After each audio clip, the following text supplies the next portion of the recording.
Depressed, frustrated, sad, confused. You want answer. Let's talk. Give me a message sa page ko sa Philippine Dating Coach and you can have one-on-one coaching with Coach Baze, your dating coach and psychologist. Just please subscribe to my channel and hit the bell button. Reversing the situation is really hard. It is not easy task to do. Gusto mo yung sitwasyon nyo is ma-reverse, na biglang all of a sudden, ikaw naman yung nakatayo at siya naman yung naghahabol. Ikaw naman yung tumatakbo, palayo. And that is the thing na gusto mo mangyari. Kaya, para mangyari to, ang magiging fuel o reason niya just to run towards you, para tumakbo, manghabol, pabalik sa buhay mo, just to crawl back and everything, one thing that require you is the emotional feelings. Kailangan niya itong maramdaman. Kasi kung hindi niya mararamdaman na gusto ka niya, hindi niya mararamdaman na mawawala ka na, hindi niya mararamdaman yung pagkamis niya sa'yo, hindi niya mararamdaman yung value mo. Ganun lang siya ka-basic. And now, kailangan mong may maiparamdam sa kanya. Pero syempre, it is not an easy task to do. Especially if yung emotional intelligence mo is not enough to understand it. If you are going to use your IQ or your intellectual quotient, if you are going to use that intellectual quality of your brain, hindi mo mababalik ang ex mo gamit ang talino. Always remember that. Hindi mo magagamit ang iyong brain skills para mabalik ang ex mo. Kahit ikaw pa si Albert Einstein, Nikola Tesla, or sino mang Poncio Pilato na matalino, you cannot get your ex back using your brain. Now, how can you get your ex back? You need to use the EQ or emotional quotient. Kailangan mo ng emotional intelligence in order for you to get your ex back. It is not IQ but EQ, okay? So, it's just so simple. Lahat na napanood mo sa videos, you need to convert it into an emotional experience.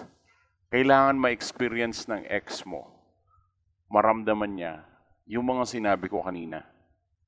Pagka-miss, yung ma-miss ka niya, number one yun ma-miss ka niya, ma-curious siya sa'yo, and then mag-throwback siya, alalahanin niya yung mga pinagsamahan nyo na parang memorization niya sa school. And then, mangulila. Yung bang mangulila siya. And that's what the feeling na gusto mo maramdaman niya right now. Pero hindi niya maramdaman to ngayon. Kasi nandyan ka pa at napakakulit mong nangungulit ka pa. So dahil dyan sa pangungulit mo at pag-chat or anything na ginagawa mo just for this communication, it destroys everything alam mo yun? So, sisimplihan ko na lang. Ang dami ko sinabi, ito lang naman ang punto ko. Kailangan makat ang communication nyo. Yun lang. Ngayon, sasabihin mo sa akin, paano kung may utang pa siya, paano kung yung bahay niya, yung mga gamit niya, nandito pa, hindi ko pa nakuha, kailangan ko kasi siyang kausapin dahil sa mga anak, mga ganito-ganito namin. Kung may anak kayo, may pamilya kayo, kung sino man ang pwede mong i-communicate doon, i-communicate mo.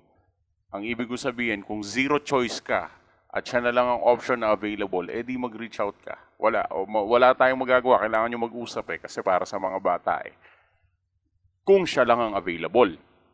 Pero sa mga sitwasyon na wala pa kayong anak at may choice naman kayo, nakausapin na lang yung mga mas malalapit na tao like magulang niya, kapatid niya, kaibigan niya, para dun sa mga importanteng bagay na kailangan mo mula sa kanya. Sila na lang ang kausapin, wag na siya.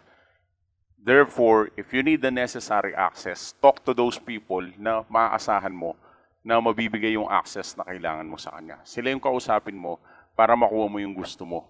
Ngayon, if you are able to find a way just to cut this communication quickly, lagi ko yung ina-advise, wag yung matapang ka by this time, wag mong isipin na maghahanap siya ng bago, wag kang ganun, wag kang advance mag-isip, basta i-cut mo yung communication. Once na kinat mo yung communication, doon na mag-i-start lahat ng sinabi kong emotional experience.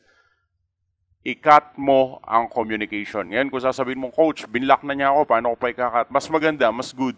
Tapos i-cut mo, lalo kang lumayo, lalo kang... Gawin mo ang reversal technique. I-reverse mo ang sitwasyon. Ikaw ang lumayo, ikaw ang magpahabol. And eventually, gagawin din niya yan. Alam ko, mga old school ideas na to, pero that's how it works eh. Ganun talaga siya nag-work. This is human psychology and it is not evolving yet. Hindi ito nag-e-evolve yet patungo dun sa gusto nyo na pag humabol ka, babalik siya. Wala pa tayo sa ganung state. Ewan ko, mga 2035, 2050, baka ganun na yung style to get your ex back. You need to make a habol-habol, di ba? Parang kailangan mong habulin ng ex mo. Mga 2025 siguro, baka ganun. Pero by this one, mga 2035 or 2040, mga ganun siguro yung style. But I'm not really sure about that. Pero right now, in 2024, what you can do is just to cut all the communication and let them come back in your life. Let them beg and let them create this emotional connection mula sa'yo. So let them experience pain. Let them experience yung pagkamiss sa'yo. And when you do that, they will experience this emotional drama in their lives. And that will be the time na maghahabol sila. But I know the confusion is real. So give us a message sa Philippine Dating Coach for one-on-one coaching para i-clear ko lahat ng confusion in your mind. Thanks for watching.